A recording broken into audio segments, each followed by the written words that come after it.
I think the session was a super session. I think it really followed on very nicely indeed from the morning session. And maybe if we start thinking about some of the things that Barbara in particular brought up, I must say I really loved this concept of the big moves and how those big moves then translate into the action plan, what we do now, what we do in the short term, what we do in the medium term. And I think it's great that we're thinking about a year, 2 years as medium. I think we probably, in the past, we would have looked at that as short and something else as longer. So we're really being very ambitious, I think, in how we action these things. And I think that's wonderful because, you know, it has currency now. We've done this research now, and it has meaning. And I guess when I looked at some of those, I began to think about your big moves and wondering, are there some of those things that are probably what you think of as the lower hanging fruit, and irrespective of whether they're going into whichever plan, and are there some of those which are actually a little bit harder and further out? And maybe if you could have some insights into that, what you think are those low-hanging fruits for us? Yeah, I think one of the maybe easy ones would be that idea of having a central system where all evidence that is requested is kept, so that there's a centralised repository as such that can be accessed by people to see what has been requested, what is the evidence that's been found, and then following on, how was that evidence used, if at all, to inform a decision. So I think that's a really obvious, maybe quick win. Mm-hmm. Yeah, and I suppose it'd be interesting to hear from the department point of view if they would agree. Yeah, exactly. And I think I really liked when you were talking, Chris, I loved the way you set up your prioritise first. And I think that, for many of us, that's the challenge, isn't it? Is really prioritising. And as you say, as the increased needs come in, how do you do that? And then how do you feed it into what Barbara's talking about? Yeah, no, thanks. A hard act to follow with the Minister, but unfortunately she didn't stay for the questions and answers. No, like I think there is a great benefit of maybe that additional coordination within the system, and I think as came through in the rest of there are a lot of research performing organisations within the health system. I think I came over from deeper for my sins, but I think when I arrived into health, I was struck by the amount of research that's being undertaken within the health system, and I think there is, you know, a real benefit from maybe coordinating that more through links with the likes of HICWA, the HSE, ourselves, and I think the HRB have maybe started that process.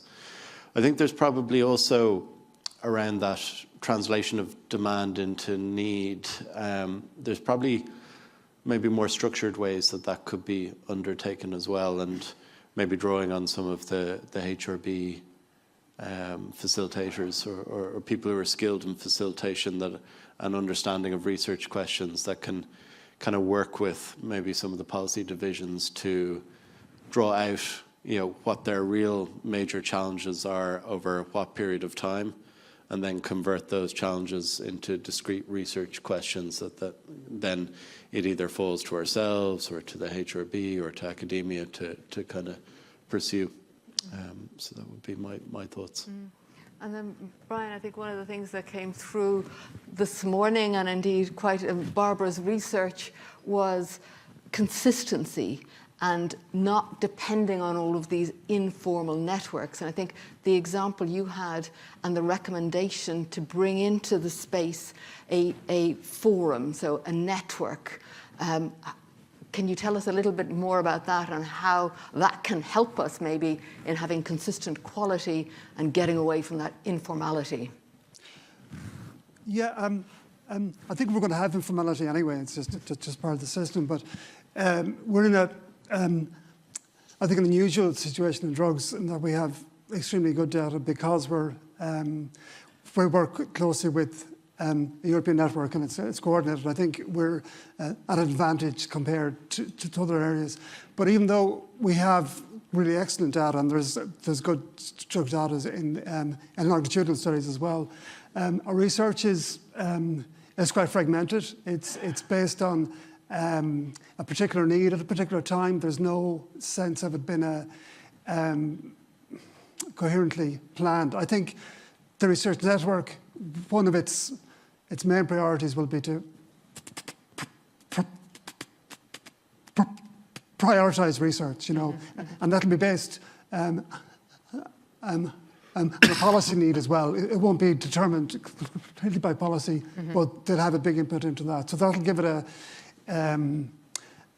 coherence that isn't currently there. And also, it happens to coincide with the time where there is increased European funding for research, but we have to be able to take advantage of that. So I think the research network is the type of non-informal way of approaching things. Yeah, that's great, and certainly the timing is great when there's increased funding coming in, so that if we're in a position with the network to have prioritised and to know where we can do that and have that generalist that we heard about earlier to map across, that would be very helpful. Chris? I think there'll always be a level of informality in Ireland, in the sense that we are quite a small country, and it is beholden on all of us who work in policy to make those connections. It is actually part of our job to make those connections. And the same is probably true of academia, that if you want to get involved in evidence-based policy making, there's also a responsibility on you guys to make those connections too. And I would point people to the Who Does What gov.ie website, because actually there is a lot of information there on the responsibilities of different units within the government. So if you're doing research in particular areas, you could search that website, find out who's responsible for policy making in those areas, and just reach out. And generally, you'll find that people are willing to have conversations around this. A very valid point, because certainly we don't want to throw out something that's working, and the informal networks will always be important, but as we build in more structured. I should go to Slido because I'm seeing this clock ticking here. So maybe if I start with the first question, what research would best inform our policy response to an ageing population? And the Minister did refer to that, and I guess we're all very aware of what's coming down the tracks. We're probably a slightly younger population than many other European populations. We've the advantage of having TILDA that's been in place for a long time. That gives us lots of information. But maybe I'm not sure who. Well, I start with you, Chris, on your views about this one. Yeah, I think it's a real challenge, given that we are a slightly younger population, but we know that already 16% of the population is over 65. That's only going to grow. They already consume 44% of the drugs expenditure, and their use of hospital services increases with age. And to what extent can we take some of those out of the acute system and into primary and community? I think investigating that gap between life expectancy and healthy life years is going to be very important. It's kind of something that we'd like to do more of. I think TILDA are a great resource and provide a really rich data set, which and I think they are doing some work on this. But having that longitudinal kind of view of, and particularly the policy interventions that people have experienced, and being able to track that over time. Ideally, we'll get that to that place with PPSN being kind of fully rolled out across the system. But at the moment, TILDA are really, the gold standard in terms of longitudinal data set. And the data that they have is now more accessible through Trinity, but also it's in the process of being transferred over to the CSO, and it will be linked to administrative data sets that they hold. So it'll provide a richer kind of data set, maybe filling in some of the socioeconomic variables that TILDA maybe don't have as much of, which will provide a richer tool for policy analysis. That's great, because the more we can plug different elements together, the richer, as you say, the data becomes. Another department type question. So rather than the department specific research units, do we think that there should be a centralized government research unit that encourages cross-department collaboration? I guess this is a tough one. We heard earlier in the day from Leonora that they all have particular needs. So I'm not sure what any of the panel members, maybe Barbara, if you look to what we saw in RESA, do you think this would be a way? Yeah, it's interesting because there have been wrestles conducted across government departments. So we only looked at health policy making. And I think it's really interesting because I think the findings would often show that there's linkages between different government departments. And so in a way you're missing out. So we probably missed out a little bit when we just looked at health policy making. So I'm not sure about having, not having department-specific research units, but definitely having, I think, an oversight kind of that, because I think there's lots of areas of health that no doubt are in other departments that could feed into the Department of Health and that. And it's just to make sure that evidence isn't being missed, so we're not duplicating again. So, yeah. Chris? Yeah, it's a tricky one. I think it's probably for other departments, maybe DFERS or Taoiseach would have a view, but I would say the Irish Government Economic and Evaluation Service is a cross-civil service service.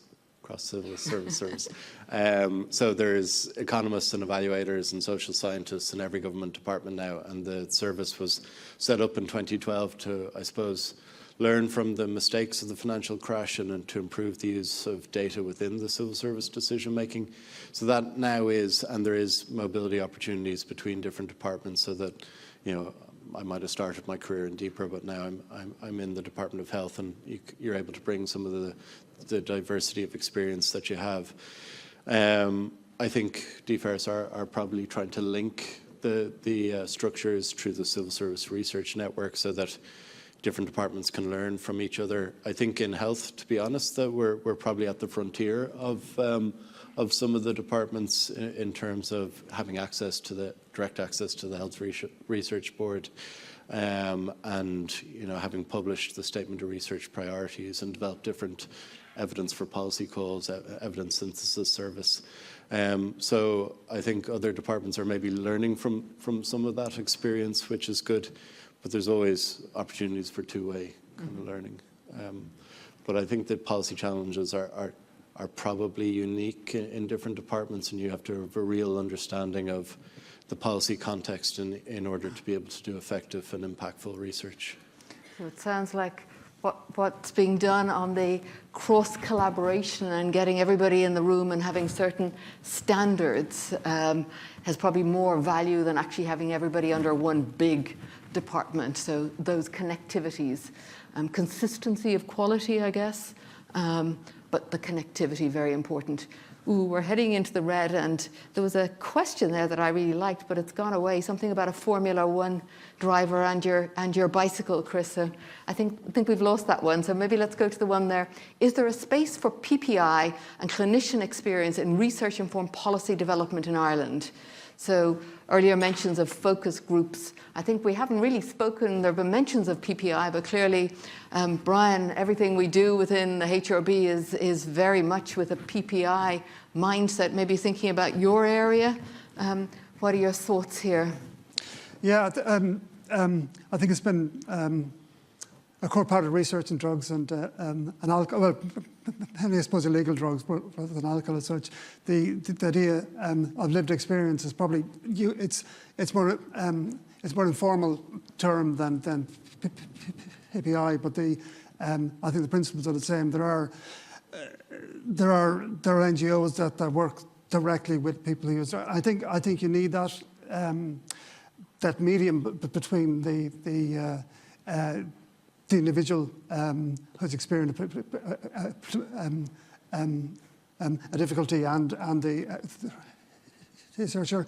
I think a person who is vulnerable and have difficulties does need a lot of support if they become involved in a PPI way. I think we have to be careful there. It's not a simple task of just speaking to people or including them in discussion. They need, it's hard work. I think we should appreciate that. Yeah, definitely hard work, but clearly valuable in every section of research that we do at this stage. So I think I'm going to end on that question highlighted in yellow. So thank you very much to our IT at the back of the room. So they appreciated the analogy, and I really did too, of building the bike, the broken bike or a car while cycling or driving. But can we focus on what's required for a Formula One pit stop experience? So Barbara, can Ressa lead us to that Formula One pit stop experience? Yeah, absolutely. Like, that is the aim, and I thought it was really helpful, actually, Chris's analogy with the perfect bike and then the kind of broken up bike and the different pieces, and trying to bring it all together into a coherent piece. And I think that's what the rest is about. And I think today is a really good opportunity to discuss, I suppose, the findings of the RESA, but also the recommendations that we make, because, you know, in practice, what we keep hearing today as well is, in practice, some things won't work or would work differently, in a different way or whatever. So I think being cognizant of that is really important as well. So yeah, I like that idea, the Formula One pit stop. Excellent. So That's thank the you aim. very much for that question. Whoever posed it, we love the idea. So thank you to all our presenters, and particularly thank you to Chris for the yes, will you start? No, will you not start? And for our panel for waiting for the Q&A.